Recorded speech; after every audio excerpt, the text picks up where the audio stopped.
गावातील साधं जुनं घर. समीर आपल्या खोलीत सामानाची बांधाबांध करत होता.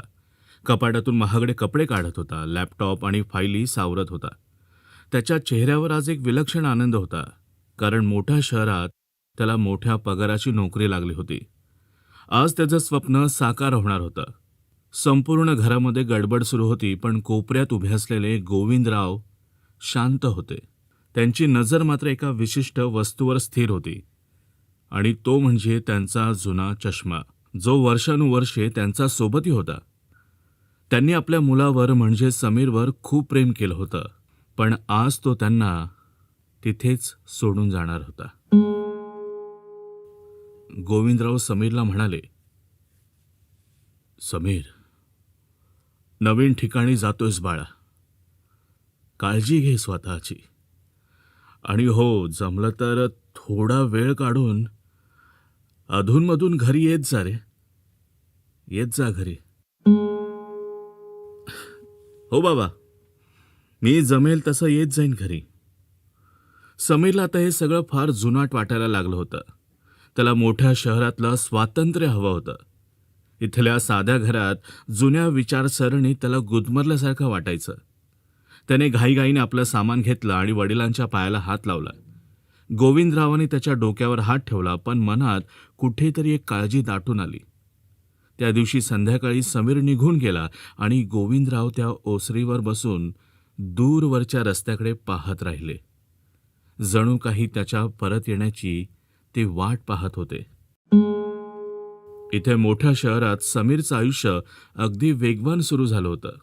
चकचकीत ऑफिस, मोठे क्लायंट, भारी गाड्या, हॉटेल्स, आणि इथे गावाकडचं साधं आयुष्य आता खूप मागे पडलं होतं. गावाकडून वडिलांचा फोन आला की त्याला नेहमी काहीतरी काम निघायचं. एके दिवशी गोविंदरावांनी समीरला फोन केला. "हॅलो समीर, अरे कसा आहेस बाळा?" बाबा बरं आहे. फार काम असतं ना इथे. तुम्ही कसे आहात?" मी ठीक आहे रे, पण मी काय म्हणतोय समीर, तुला जर सुट्टी मिळाली तर एकदा ये ना आपल्या घरी. हे बघ बाळा, तुझ्याशिवाय घर रिकामं वाटतं रे." "बाबा, अ, मी हे बघा प्रयत्न करतो यायला. मी जमलं तर नक्की येईन बाबा. हां, ठेवतो. ठीक आहे, आणि काळजी घ्या." पण त्याचं जमलं तर कधीच प्रत्यक्षात आलं नाही. तो बिझी होता मोठ्या डील्समध्ये आणि मोठ्या लोकांमध्ये. एका संध्याकाळी कामाच्या गडबडीत असताना समीरच्या मोबाईलवर फोन वाजला. गावाकडून शेजाऱ्यांचा कॉल होता.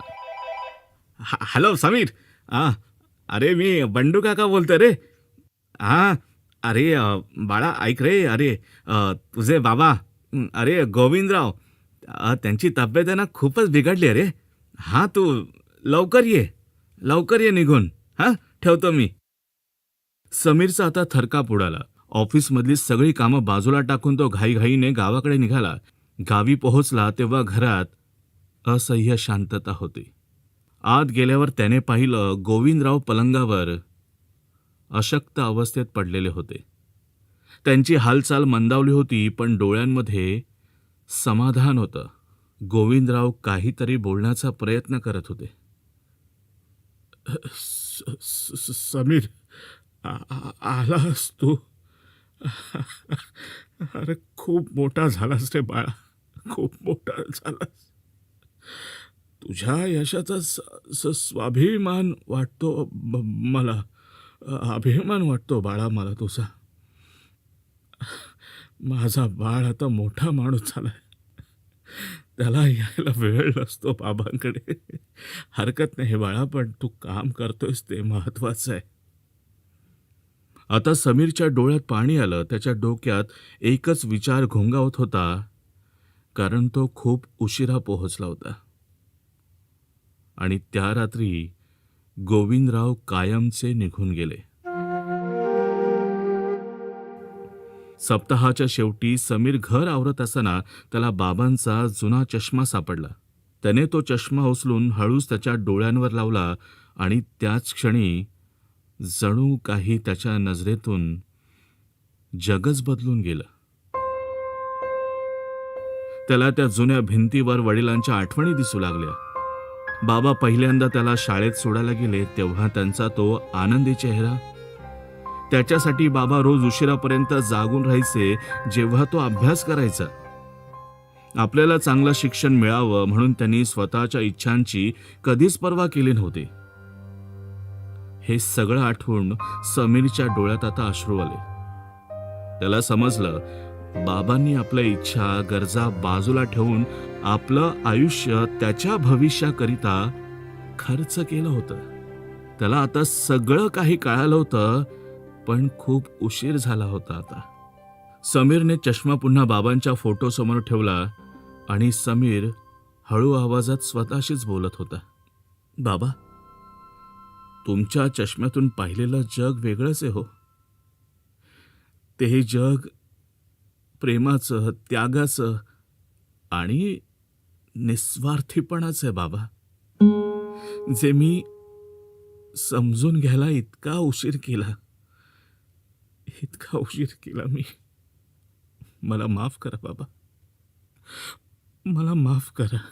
मला माफ करा बाबा, मला माफ करा. समीरने एक मोठा श्वास घेतला. तो आता मोठा अधिकारी झाला होता, पण खऱ्या अर्थाने मोठा होण्यासाठी त्याला अजून खूप शिकायचं होतं. बाहेर दुपार उतरत होती आणि समीर पहिल्यांदा तिथे बसून, जिथे त्याचे बाबा रोज बसायचे, त्या जागेवर येऊन बसला आणि संध्याकाळच्या गडद होत जाणाऱ्या आकाशाकडे पाहत राहिला. जणू काही वडिलांच्या आठवणीमध्ये तो हरवून जाण्याचा प्रयत्न करत होता.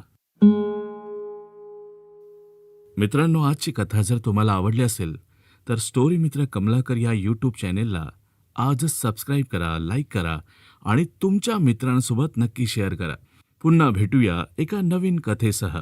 तोपर्यंत आनंदी रहा आणि ऐकत रहा स्टोरी मित्र कमलाकर.